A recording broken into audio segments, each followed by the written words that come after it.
Sir అమెరికాలో money laundering కేసులో social మీడియాలో ట్రోల్ అవుతుంది సార్, దానికి ఏమంటారు? జగన్ కూతురున భారతి రెడ్డి గారు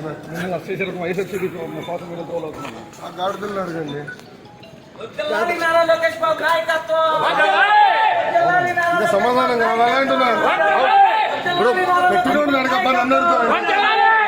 థ్యాంక్ యూ దానికేమన్నా అందరూ జగన్ లాగా ఉంటారు. అందరూ జగన్ లాగా ఉంటారు.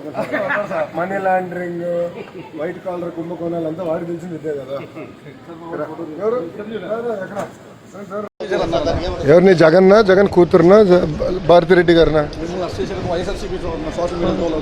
ఆ గాడిదలను అడగండి. ఇంకా సమాధానం కావాలా అంటున్నా. పెట్టినోడిని అడగబ్బా నన్ను అడుగుతామండి. Thank you sir.